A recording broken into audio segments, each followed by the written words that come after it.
Hello all, I hope you're doing well today. I'm sure many of you are waking up to see the images coming out of County Tyrone, Northern Ireland, where on top of a bonfire they burnt an effigy of what are supposed to be some illegal immigrants in one of these banana boats they come across the channel in.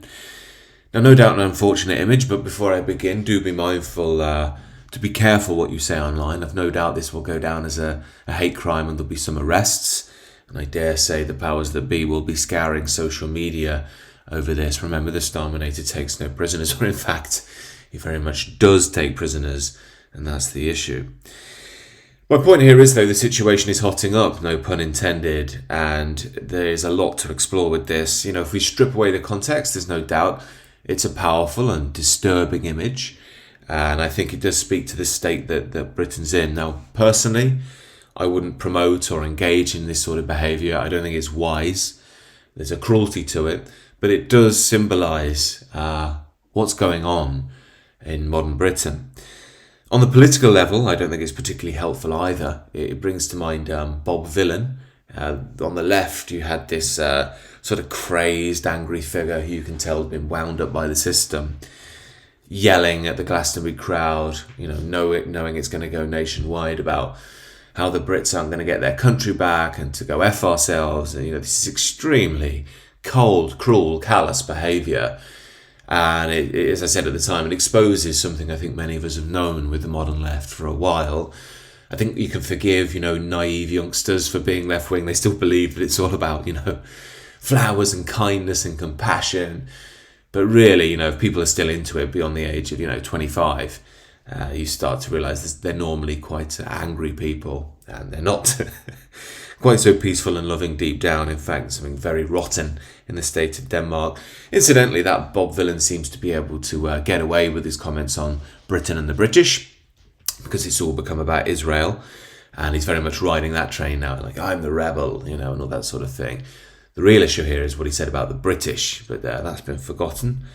Anyway, my point here is that a lot of politics revolves around the normie centrist dad, if you like. What does he think about things? Because he's the sort of guy that can be won over, and he's a good barometer for what's going on in the country. And it's felt to me like the centrist dad has moved rightwards in recent years. That's because woke, that just became so insane. I think a lot of the centrist dads could sort of stomach the race stuff. Because there's a lot of marketing around that, MLK and Michael Jackson and all the stuff around it, sort of romance of I Have a Dream, so they could sort of deal with the crassness of gangster rap and so on. But wokeness really pushed it all too far, and they sort of thought, okay, this is getting a little bit out of control now. And even with the, levels of migration, the Boris wave, the state of the borders, the illegal immigrants coming over who clearly aren't asylum seekers, or at least the vast majority of them don't seem to be. Yeah, I think we were winning them over, but I think things like this push people back the other way a little bit, saying, "Ooh, I don't want to be associated with that." And I think that's understandable. But the real question here is, the reaction to this. What have we seen? Now, of course, the Guardian, Owen Jones, the Anglican Church, they're all going to hammer what you expect them to. This is the cruelty of modern Britain. This is all the fault of people bringing up the issue of illegal immigration, and it's only one step before illegal immigrants start being harmed and these sorts of things. And you're evil basically if you don't adopt our sort of naive, idealistic, socialist, lefty worldview. It's especially cruel that when it comes to the Anglican Church when they do it, because it essentially implies to the believers, you're a sinner if you don't gleefully accept your own demographic replacement and even the debasement of the Anglican Church. It's mad, but look, that's the world we're living in, and that's the way that the Anglican Church has gone, broadly speaking. But anyway, I think the real response that I've seen, at least from doing a bit of Googling around this morning, is the response is actually quite muted, which I think tells us something. I mean, I think 5 to 10 years ago, the BBC, a lot of the other sort of mainstream media institutions would have taken this one to the bank. I mean, really hammered it. And we'd have, celebrities crying, that sort of thing that you get a lot. Now, I'm sure there's a few celebrities still crying on Twitter, looking for the likes and the virtue signalling to show how good people they are. normally from their sort of all-white enclave in home counties, or in some posh village out in the Cotswolds or whatever. But the point here is that it is a bit muted. I think it could be more of a response, and it may be because this is in Northern Ireland. Northern Ireland famously has quite divided politics. You'll get some very extreme expressions of that, so there might be that's an element. But I think personally there might also be an element that the powers that be know that people are just sick and tired of the illegal immigration and even the immigration issue. And while this image is completely unfortunate, and as I say, I personally wouldn't promote it, I'm sure many people out there wouldn't, they do know that if they're just going to hammer the public again with this, you're evil, you've got to accept infinity Bamalians, otherwise you're sick and disgusting. I think even they are figuring out now that, that's just not going to work anymore. As I say, Owen Jones will do it, The Guardian will do it, but the average media institution kind of knowing that their audience just doesn't buy it anymore. Just like we're not going to buy, Starmer and Macron apparently are going to deal with this issue. No, they're not. No, they're not. We know they're not. They're globalists themselves. They're pro the mass migration themselves. Again, the real issue is always the mass migration, not necessarily the illegal. In many ways, the illegal immigration issue is something of a red herring. It's very emotive, but the numbers are comparatively small to the numbers that come in legally. And of course, I think many of us would agree the vast majority of those just shouldn't be here in the first place. What are they doing here? And there are increasing arguments as to what's even their economic benefit. Are they supporting us or are we supporting them? It seems to be the latter quite often, while again we undermine the institutions of our nation, but our nation itself. So again, we know that Starmer and Macron aren't going to do anything. They're just basically doing this for the media attention and to try and win back a lot of the centrist dads that are moving rightwards to, reform in the UK, or Le Pen in France if she's still allowed to stand or not been thrown in jail. I'm not up to date with what's going on with her. But the point is they're trying to stop the public moving rightwards, which is inevitable now. I mean, you call it rightwards. It's not even really rightwards. It's just common sense, really. It's just acknowledging reality. But that's that sort of rightwards these days.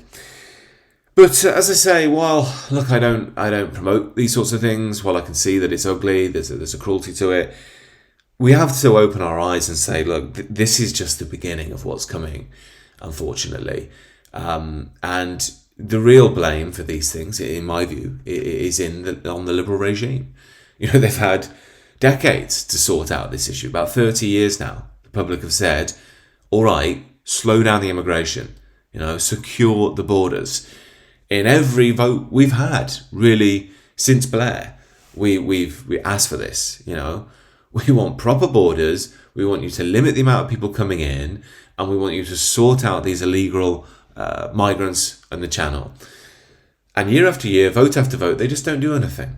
They don't do anything. Now, as I've been insinuating in videos recently, I would question whether they really can do that much, because we're up against something which is a lot bigger than election cycles in reality. It's the globalist liberal system, really.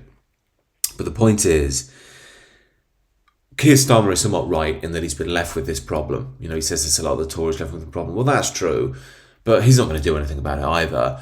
So this is just going to get worse and worse.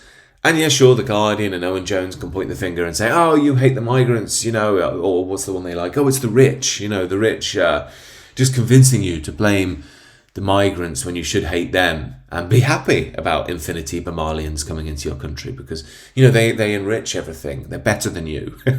They're more ethical. They're kinder. They enrich things. They have a culture, not like you stupid gammon bigot. But the reality is, if you take off the blinkers, if you move away all the political ideology, it's getting messy out there.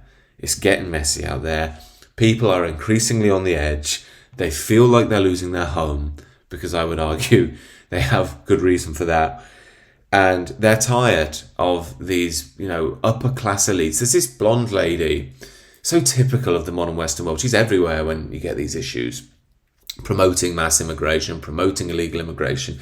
I don't know her name, but she's all over the place. I'll put her on the screen now. And she's so typical of the modern, liberal media, a blonde upper middle class woman, no doubt lived a sheltered lifestyle with the other London elites, probably gone to a good university, grew up, in some affluent setting, and lives in a bubble of utopian liberal naivety.